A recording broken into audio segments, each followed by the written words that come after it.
Assalamualaikum warahmatullahi wabarakatuh.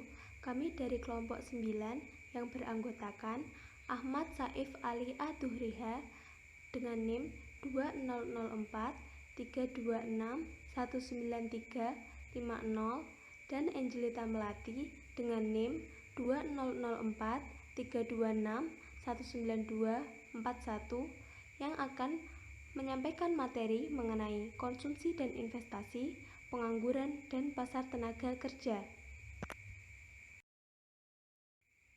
Yang pertama, kita akan membahas mengenai fungsi konsumsi dan tabungan.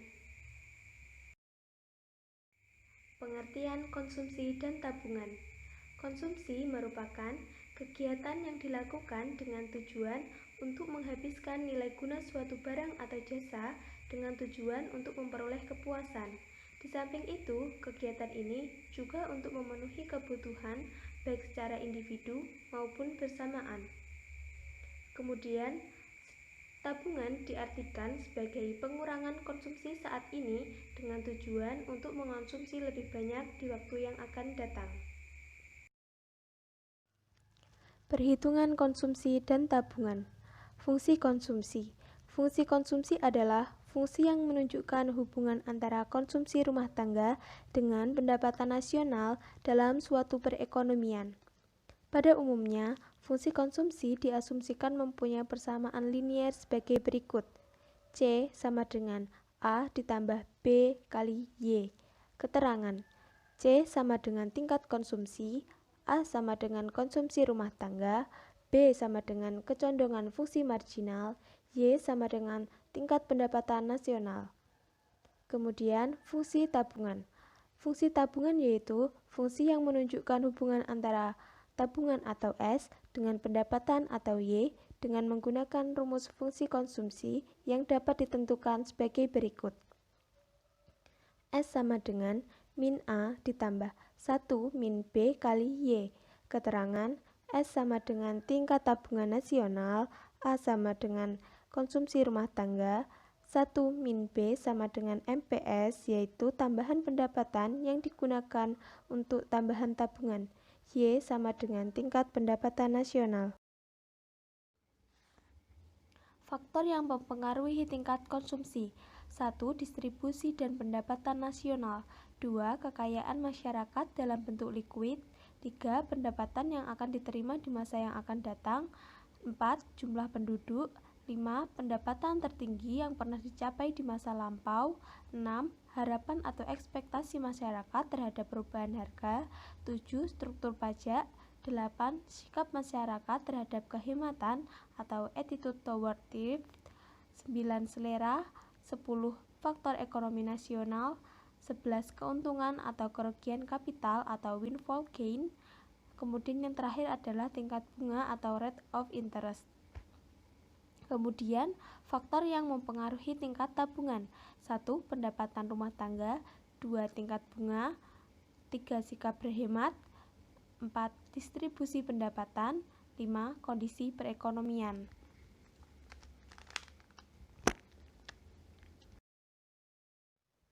Kecenderungan orang mengonsumsi dan menabung. Kecenderungan orang mengonsumsi. Kecenderungan orang mengonsumsi marginal atau MPC sama dengan membandingkan besarnya pertambahan konsumsi dengan besarnya pendapatan nasional. MPC sama dengan delta C per delta Y. Kecenderungan orang mengonsumsi rata-rata atau APC sama dengan membandingkan besarnya jumlah konsumsi atau C dengan jumlah pendapatan disposable saat konsumsi dilakukan atau Y. APC sama dengan C per Y. Kemudian, kecenderungan orang menabung. Kecenderungan menabung marginal atau MPS sama dengan perbandingan antara bertambahnya tabungan dengan bertambahnya pendapatan nasional. MPS sama dengan delta S per delta Y. Kecenderungan menabung rata-rata atau APS sama dengan perbandingan antara jumlah tabungan atau S dengan jumlah pendapatan disposable atau Y. APS sama dengan S per Y. Materi selanjutnya adalah investasi. Pengertian investasi. Investasi merupakan pengeluaran atau pembelanjaan para penanam modal atau perusahaan untuk membeli barang-barang modal dan perlengkapan-perlengkapan produksi untuk menambah kemampuan memproduksi barang dan jasa. Hal ini akan memungkinkan perekonomian menghasilkan barang dan jasa yang lebih banyak di masa mendatang dan untuk menggantikan barang-barang modal yang telah habis masa gunanya dan perlu didepresiasikan. Jenis-jenis investasi. Yang pertama, investasi real. Investasi real adalah investasi terhadap barang modal seperti untuk pembelian pabrik, mesin-mesin, atau gedung yang baru. Yang kedua, investasi persediaan, yaitu investasi dalam bentuk persediaan, baik bahan baku produksi maupun barang jadi yang digunakan sebagai cadangan dengan tujuan untuk meningkatkan keuntungan masa mendatang.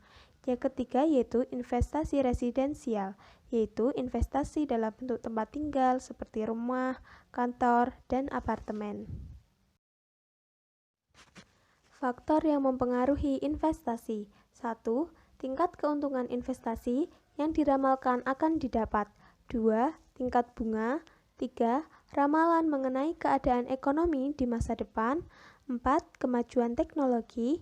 5. Tingkat pendapatan nasional dan perubahan-perubahannya. 6. Keuntungan yang diperoleh perusahaan. Fungsi investasi terhadap pendapatan. Pada dasarnya, pendapatan nasional tidak mempengaruhi investasi perusahaan. Grafik ini memperlihatkan bentuk kurva investasi yang horizontal. Kemudian, fungsi investasi terhadap tingkat bunga. Tingkat bunga berpengaruh negatif terhadap besarnya investasi. Semakin tinggi tingkat suku bunga, maka investasi yang dilakukan akan semakin rendah. Materi selanjutnya yaitu pengangguran. Mendefinisikan pengangguran. Orang yang tidak bekerja terbagi atas dua kategori. Yang pertama, menganggur, yaitu orang yang berusia 16 tahun atau lebih yang tidak bekerja, siap bekerja, dan melakukan upaya spesifik untuk mendapatkan pekerjaan selama 4 minggu sebelumnya. Yang kedua, bukan angkatan kerja, yaitu orang yang tidak mencari kerja karena ia tidak menginginkan pekerjaan atau telah lelah mencari pekerjaan. Yang bukan termasuk angkatan kerja yaitu mahasiswa full-time, pensiunan, individu dalam lembaga, dan orang-orang yang diam di rumah untuk mengasuh anak atau orang tua lanjut usia. Mengukur pengangguran. Angkatan kerja total dalam perekonomian adalah jumlah orang yang bekerja plus jumlah orang yang menganggur. Rumusnya, angkatan kerja sama dengan bekerja plus menganggur. Total populasi berusia 16 tahun atau lebih sama dengan jumlah angkatan kerja ditambah jumlah yang bukan angkatan kerja. Rumusnya, populasi sama dengan angkatan kerja ditambah bukan angkatan kerja. Dengan jumlah ini, beberapa rasio bisa dihitung. Tingkat pengangguran adalah rasio jumlah orang menganggur terhadap jumlah total orang dalam angkatan kerja. Rumusnya, tingkat pengangguran sama dengan menganggur per bekerja plus menganggur. Penyebab pengangguran. 1. Kesempatan pekerja yang tersedia lebih sedikit dibandingkan penawaran pekerjaan atau pencari kerja. 2. Tidak sesuai dengan syarat-syarat yang diminta dengan keterampilan tenaga kerja. 3. Rendahnya tingkat pendidikan tenaga kerja atau pencari kerja. 4. Pengusaha yang mementingkan laba dibanding kesempatan kerja yang diberikan kepada pencari kerja atau perusahaan yang padat modal. 5. Ketidakstabilan perekonomian, politik, dan keamanan. Jenis-jenis pengangguran. Pertama, pengangguran berdasarkan penyebabnya. 1. Pengangguran struktural, yaitu pengangguran yang terjadi ketika para tenaga kerja tidak dapat mengikuti keterampilan yang diminta. 2. Pengangguran siklis, yaitu pengangguran yang terjadi akibat krisis ekonomi sehingga terjadi pemutusan hubungan kerja. 3. Pengangguran konjungtur, yaitu pengangguran yang terkena dampak perubahan dalam perekonomian, utamanya dampak dari permintaan penawaran terhadap suatu barang. 4. Pengangguran friksional, yaitu pengangguran yang terjadi adanya sebuah kesulitan, yaitu mempertemukan pencari kerja dengan lowongan pekerjaan. 5. Pengangguran musiman, yaitu pengangguran yang terjadi karena adanya perubahan musim. Misalnya, petani mereka hanya akan bekerja pada saat musim tanam dan musim panen. 6. Pengangguran teknologi, yaitu pengangguran yang terjadi karena bidang-bidang produksi yang dulunya dikerjakan dengan tenaga manusia, sekarang bisa menjadi lebih mudah jika dikerjakan dengan teknologi. Kemudian selanjutnya adalah pengangguran voluntari, yaitu pengangguran yang disebabkan karena sebenarnya mereka bisa mendapatkan kerja tetapi tidak mau untuk bekerja. Yang kedua yaitu pengangguran berdasarkan sifatnya. 1. Pengangguran terbuka, yaitu pengangguran yang terjadi karena kurangnya kesempatan kerja yang ada, tidak mau bekerja, atau adanya ketidakcocokan antara lowongan kerja yang ada dengan latar belakang pendidikan. 2. Setengah menganggur, yaitu orang yang pekerjaannya kurang dari 35 jam per minggu. 3. Pengangguran terselubung, yaitu pengangguran yang terjadi ketika ada tenaga kerja yang tidak bekerja secara maksimal, dalam artian sebenarnya bisa melakukan hal yang lebih, tetapi karena tidak dibutuhkan, maka ia menyimpan kemampuannya tersebut. Tingkat pengangguran, yaitu perbandingan antara jumlah penganggur dan jumlah angkatan kerja dalam kurun waktu tertentu yang dinyatakan dalam bentuk persentase. Apabila peningkatan jumlah angkatan kerja di suatu negara tidak diimbangi dengan peningkatan daya serap lapangan kerja, tingkat pengangguran di negara tersebut tergolong tinggi. Sebaliknya, apabila peningkatan jumlah angkatan kerja diimbangi dengan peningkatan daya serap dan lapangan kerja, tingkat pengangguran di negara tersebut tergolong rendah. Materi selanjutnya adalah pasar tenaga kerja. Pengertian pasar tenaga kerja. Pasar tenaga kerja adalah seluruh aktivitas dari pelaku-pelaku untuk mempertemukan pencari kerja dengan lowongan kerja atau proses terjadinya penempatan atau hubungan kerja melalui penyediaan dan penempatan tenaga kerja. Para pelaku di pasar tenaga kerja, diantaranya 1. Pencari kerja, yaitu setiap orang yang mencari pekerjaan baik karena menganggur, putus hubungan kerja, maupun orang yang sudah bekerja tetapi ingin mendapatkan pekerjaan yang lebih baik yang sesuai dengan pendidikan, bakat, minat, dan kemampuan yang dinyatakan melalui aktivitasnya mencari pekerjaan. 2. Pemberi kerja, yaitu perorangan, pengusaha, badan hukum, atau badan lembaga lainnya yang memperkerjakan tenaga kerja dengan membayar imbalan berupa upah atau gaji. 3. Perantara, yaitu media atau lembaga yang mempertemukan pencari kerja dan pemberi kerja, misalkan agen penyalur tenaga kerja, bursa kerja, dan headhunters atau pihak ketiga yang menghubungkan pencari kerja dengan perusahaan yang membutuhkan tenaga kerja sesuai dengan kualifikasi yang dibutuhkan. Sebagai imbalan, headhunters akan memperoleh persentase gaji dari orang yang diterima bekerja atau komisi dari perusahaan. Para pelaku di pasar tenaga kerja, diantaranya 1. Pencari kerja, yaitu setiap orang yang mencari pekerjaan baik karena menganggur, putus hubungan kerja, maupun orang yang sudah bekerja tetapi ingin mendapatkan pekerjaan yang lebih baik yang sesuai dengan pendidikan, bakat, minat, dan kemampuan yang dinyatakan melalui aktivitasnya mencari pekerjaan. 2. Pemberi kerja, yaitu perorangan, pengusaha, badan hukum, atau badan lembaga lainnya yang memperkerjakan tenaga kerja dengan membayar imbalan berupa upah atau gaji. 3. Perantara, yaitu media atau lembaga yang mempertemukan pencari kerja dan pemberi kerja, misalkan agen penyalur tenaga kerja, bursa kerja, dan headhunters atau pihak ketiga yang menghubungkan pencari kerja dengan perusahaan yang membutuhkan tenaga kerja sesuai dengan kualifikasi yang dibutuhkan.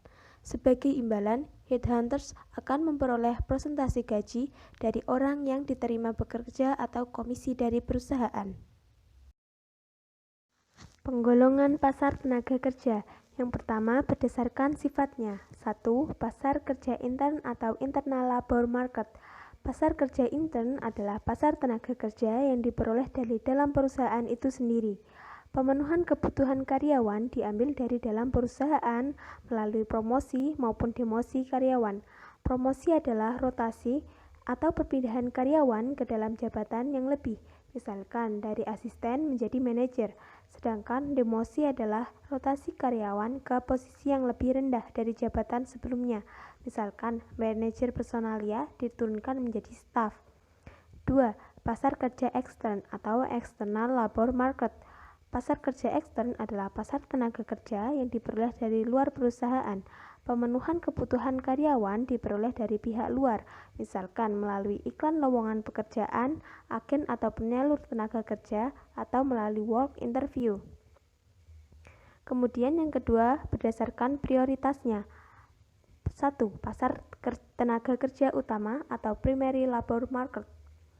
Pasar kerja utama adalah pasar tenaga kerja yang menawarkan jabatan atau posisi dengan tingkat upah dan gaji yang tinggi, pekerja yang baik, dan dengan kondisi yang stabil.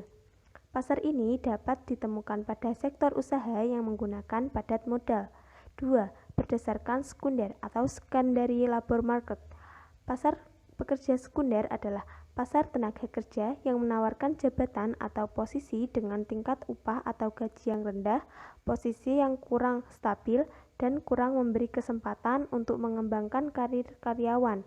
Biasanya ini dapat dilihat pada industri restoran dan jasa hotel, kasir, dan penjualan retail. Kemudian yang ketiga, berdasarkan pendidikannya. Pasar tenaga kerja terdidik atau skilled labor market. Pasar tenaga kerja terdidik adalah pasar tenaga kerja yang menawarkan pekerjaan yang membutuhkan karyawan yang berpendidikan dan memiliki keterampilan yang memadai. Pasar tenaga kerja ini biasanya dibutuhkan pada sektor usaha formal, misalnya dokter, akuntan, pengacara, dan lain sebagainya.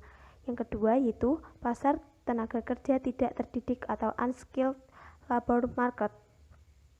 Pasar tenaga kerja yang tidak terdidik adalah pasar tenaga kerja yang menawarkan pekerjaan yang tidak mementingkan pendidikan maupun keterampilan khusus tertentu. Pasar tenaga kerja ini biasanya ditemui pada sektor usaha informal, misalnya pedagang asongan, loper koran dan majalah, juru parkir, dan lain sebagainya.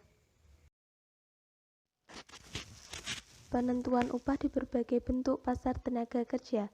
Pembayaran upah tenaga kerja dapat dibebankan pada dua pertimbangan, yaitu 1. Gaji. Gaji adalah pembayaran kepada pekerja-pekerja tetap dan tenaga kerja profesional seperti pegawai pemerintah, dosen, guru, manajer, dan lain sebagainya.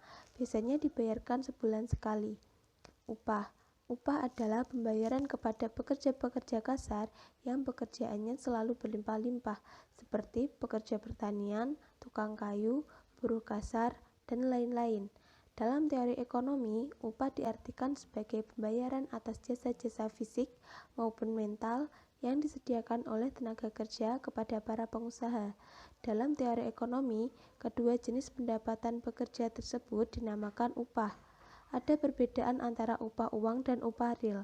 Upah uang adalah sejumlah uang yang diterima para pekerja dari para pengusaha sebagai pembayaran atas tenaga modal atau fisik para pekerja yang digunakan dalam proses produksi. Sedangkan upah real adalah tingkatan upah pekerja yang diukur dari sudut kemampuan upah tersebut membeli barang-barang dan jasa-jasa yang diperlukan untuk memenuhi kebutuhan para pekerja. Upah real yang diterima tenaga kerja tergantung pada produktivitas dari tenaga kerja tersebut. Penggolongan pasar tenaga kerja selanjutnya yaitu pasar tenaga kerja persaingan sempurna. Pasar persaingan sempurna dalam pasar tenaga kerja berarti di dalam pasar terdapat banyak perusahaan yang memerlukan tenaga kerja dan tenaga kerja yang ada dalam pasar tidak menyatukan diri dalam serikat-serikat buruh demi mewakili kepentingan bersama. Pada pasar ini berlaku pula hukum permintaan dan hukum penawaran seperti pada pasar barang dan jasa atau pasar output. Itu berarti semakin tinggi upah tenaga kerja, maka semakin sedikit permintaan terhadap tenaga kerja. Sebaliknya, semakin rendah upah tenaga kerja, semakin banyak permintaan terhadap tenaga kerja.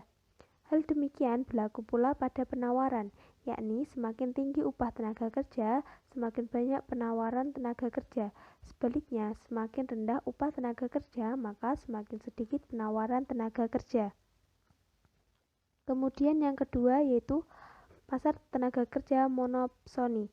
Pasar tenaga kerja monopsoni berarti hanya terdapat satu pembeli di dalam pasar, sedangkan penjual jumlahnya banyak. Berarti di pasar hanya terdapat satu firma yang akan menggunakan tenaga kerja yang ditawarkan. Ini terwujud jika suatu tempat atau daerah tertentu terdapat suatu firma yang sangat besar dan ia merupakan satu-satunya perusahaan modern di tempat tersebut. Kemudian, pasar tenaga kerja monopoli. Pada pasar ini, seluruh tenaga kerja bersatu menyatukan kekuatan dan kepentingan dengan bergabung dalam serikat pekerja atau serikat buruh, dengan tujuan agar dapat memperoleh upah dan fasilitas yang lebih. Serikat buruh dalam organisasi yang didirikan dengan tujuan agar para pekerja dapat sebagai satu kesatuan membicarakan atau menuntut syarat-syarat kerja tertentu dengan para pengusaha. Kemudian selanjutnya adalah pasar tenaga kerja monopoli bilateral. Pasar tenaga kerja monopoli bilateral terjadi ketika terdapat dua kekuatan yang saling bertentangan. Kekuatan pertama berasal dari para tenaga kerja yang bersatu dalam serikat pekerja, dan kekuatan yang kedua berasal dari satu perusahaan yang merupakan satu-satunya perusahaan yang memakai tenaga kerja. Serikat pekerja yang memberikan penawaran tenaga kerja mempunyai posisi yang sama kuat dengan perusahaan yang melakukan permintaan tenaga kerja, sehingga terjadilah keadaan saling memonopoli yang disebut monopoli bilateral. Fungsi dan manfaat pasar tenaga kerja. Bursa tenaga kerja memiliki fungsi yang sangat luas, baik dalam sektor ekonomi maupun dalam sektor-sektor yang lain. Fungsi pasar tenaga kerja yaitu 1. Sebagai sarana penyalur tenaga kerja. 2. Sebagai sarana untuk mendapatkan informasi tentang ketenagakerjaan. 3. Sebagai sarana untuk mempertemukan pencari kerja dan orang atau lembaga yang membutuhkan tenaga kerja. Kemudian, manfaat adanya bursa tenaga kerja yaitu 1. Dapat membantu para pencari kerja dalam memperoleh pekerjaan sehingga dapat mengurangi pengangguran. 2. Dapat membantu orang-orang atau lembaga yang memerlukan tenaga kerja untuk mendapatkan tenaga kerja. Yang ketiga, dapat membantu pemerintah dalam mengatasi permasalahan ketenaga kerjaan. Sekian penyampaian materi dari kelompok kami. Apabila ada kurang lebihnya kami mohon maaf. Wassalamualaikum warahmatullahi wabarakatuh.